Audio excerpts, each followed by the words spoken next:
Hello everyone, and welcome to the Horror Snob. My name's Michael James. I am the Horror Snob, and I'm here with 3 more new movie previews for you.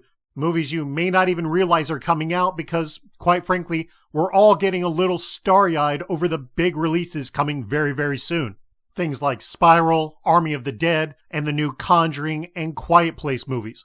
And those are great, big titles we have been itching for a long time. But amidst all of those, there is a shit ton of movies coming out. They have every opportunity to be just as good as any of those. And today I have 3 of those in Bloodthirsty, Initiation, and Separation. I'm going to run down each of them, give you some information on the cast and crew, some of the background, the story, movies that they remind me of, and a little bit of what you can expect from these films. So without further ado, let's get right into it. Number 1 on our list, Initiation. Looking at this film, I really feel like we're being led down a path here. Led into a subgenre, or at least a modernization of a subgenre, the 1990s slasher film. Now, in retrospect, the 1990s slasher film was just a rehash of a fad from the late 70s, early 80s, when guys like Freddy Krueger, Michael Myers, and Leatherface made their original appearances. In the mid to late 90s, all of a sudden dudes like Wes Craven, John Carpenter, they were pumping out new stuff. Craven kicked off the Scream franchise. Then we had things like I Know What You Did Last Summer and Urban Legends, and on it went. But eventually, fads die. We started getting introduced to the first-person perspective movies, the found footage films. That became a huge trend with Blair Witch Project and Paranormal Activity, and on it went. So here we are, 2021, and all of a sudden, things like I Know What You Did Last Summer and Scream and Urban Legends are getting rehashed and modernized into newer films, and Initiation appears to be part of this new trend. To the plus side, this movie should be chock full of blood and guts and jump scares, entertainment value for us as horror fans. I don't expect, and this is the downside, I don't expect there to be much plot, much storyline. That just was never the case with things like Scream, and I don't expect these modernized versions to be too much different. If you're looking for horror as entertainment, this is going to be a rock-solid way to go. I expect this to be a solid film, even if it's not a gold star elite level flick. One you can find available video on demand on May 7th. Certainly should be worth the watch. Take a moment and check it out when it arrives. And number 2, it's Separation. A movie that's got a much stronger cast by comparison with people like Madeline Brewer, Rupert Friend, and Brian Cox. But the real story on this one is the director, a guy who is every bit dedicated to the world of horror as anyone you can think of, Mr. William Bell. A dude who has churned out nothing but horror films in his career thus far, with things like Stay Alive, Where, The Boy, Brahms, The Boy 2, and The Devil Inside. This is all he does, is rock out gore fests for us horror lunatics. And this is another one. A movie that feels comprised of a lot of different elements from modern horror, things we have seen in the last decade or so.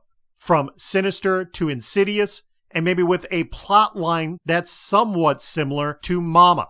A very depressive film as far as tone, setting, and storyline, kicking off with the loss of a family member, a loss of a wife and mother, and things just go dark and sinister, to pull that word, from there. I expect this one to be a strong story with strong acting, a real win that can go under the radar. It is not getting nearly the press as other things I'd mentioned early on, like Army of the Dead and Spiral. You can find Separation available in theaters, though I also expect it to be available video on demand that same time, coming out later this month on April the 30th. I have no doubt this one's going to be worth the watch. Hey gang, before we finish up today's episode, just a quick reminder to check out the website, horrorsnob.com.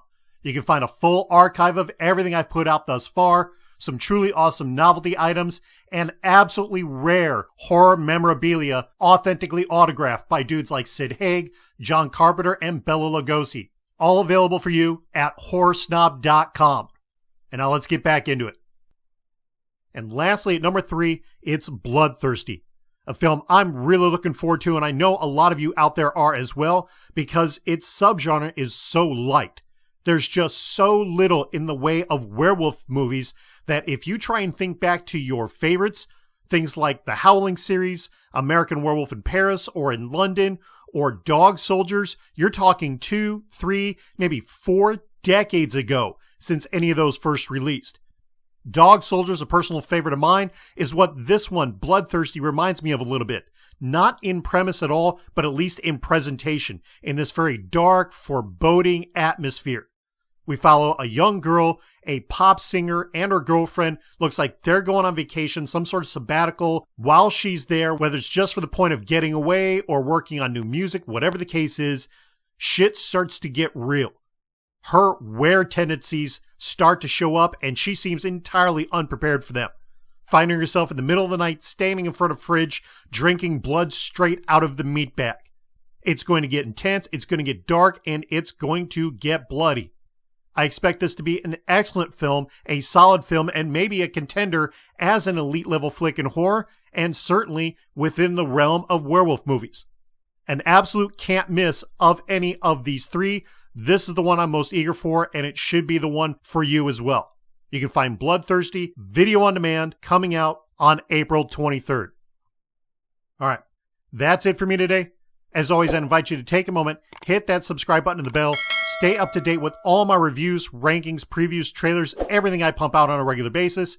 And while you're at it, hit me up on all the social media platforms. I'm on Twitter, Instagram, and Facebook, and I'm constantly pumping out new things there that you never even know about here on YouTube.